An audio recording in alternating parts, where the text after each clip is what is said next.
ସାଇରାମ। ମୁଁ କହିଥିଲି ନେକ୍ସଟ ଏପିସୋଡ଼ରେ କିଛି ଅନୁଭୂତି କହିବି। ମୋତେ ଭଗବାନ ସେବା କରିବାର ସୁଯୋଗ ଦେଇଛି। ଯେତେକ ହାର୍ଟ ପେସେଣ୍ଟ, କିଡ଼ନୀ ପେସେଣ୍ଟ ସମସ୍ତଙ୍କୁ ନେଇ ଗୋଟେ ଟଙ୍କାଟେ ବି ମୁଁ ନିଏ ନାହିଁ। କାହା ମନରେ କ'ଣ ବା ଥାଉ ନେଇ ଠିକ୍ ଠିକଣା ଜାଗାରେ ଠିକାଏ, ଭଗବାନଙ୍କ ଜାଗାରେ ନେଇ ତାଙ୍କୁ ଠିକାଏ ଏବଂ ସେମାନେ ଆରୋଗ୍ୟ ହୋଇ ଓଡ଼ିଶାକୁ ଫେରନ୍ତି। ଯେକୌଣସି କାମଟେ କରିବାକୁ ହେଲେ ମାଧ୍ୟମ ଦରକାର।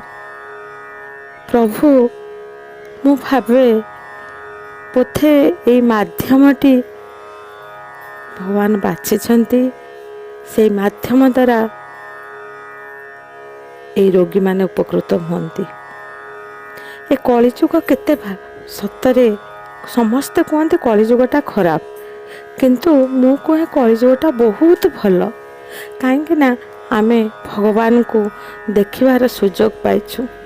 ଆମେ ରାମ, କୃଷ୍ଣ, ଗୋବିନ୍ଦ ଏମିତିକି ଫଟୋରେ ଆମେ ଦେଖିଛୁ, କିନ୍ତୁ ଭଗବାନଙ୍କୁ ଆମେ ସ୍ୱଚକ୍ଷୁରେ ଦେଖିଛୁ। ତାଙ୍କ ସହିତ ଦର୍ଶନ, ସ୍ପର୍ଶନ, ସମ୍ଭାଷଣ ସବୁକିଛି ଶୁଣିଛୁ। ତେଣୁକରି ଏଇ ଯେଉଁ ସେବା କରିବା ମାଧ୍ୟମରେ ବହୁତ ଆନନ୍ଦ ଅନୁଭବ କରେ ଏବଂ ଶାନ୍ତି ଅନୁଭବ କରେ। ଯେଉଁ ଶାନ୍ତିକି ମୋତେ ଚିରଦିନ ପାଇଁ ଉପକୃତ କରାଏ।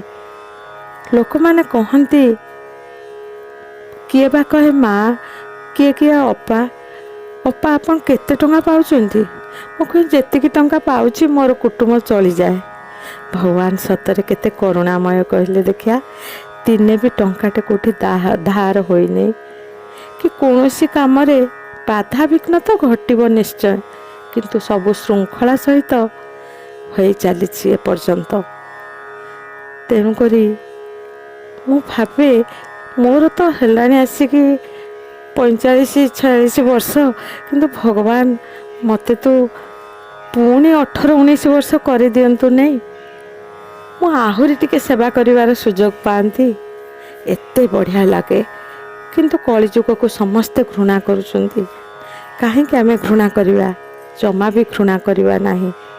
ଭଗବାନଙ୍କର କାମ କଲେ ଦିନଟି କେତେ ଆନନ୍ଦରେ କଟିଯାଏ, ସେ କଥା ଯିଏ ସେବା କରି ହିଁ ଜାଣେ। ଯିଏ ତ କଳି ଝଗଡ଼ା କରିବ ତାକୁ ଦିନଟା ଗୋଟେ ବର୍ଷ ଭଳିଆ ଲାଗିବ, କିନ୍ତୁ ଯିଏ ସେବା କରିବ ନା ଗୋଟେ ବର୍ଷ ତାକୁ ଦିନ ଭଳିଆ ଲାଗିବ। ଜୟ ସାଇରାମ। ମୁଁ ଆଉ ନେକ୍ସଟ ଏପିସୋଡ଼ରେ କିଛି କହିବି ଅନୁଭୂତି।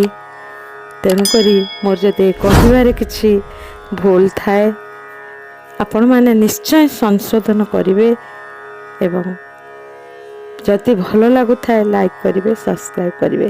ଜୟ ସାଇରାମ।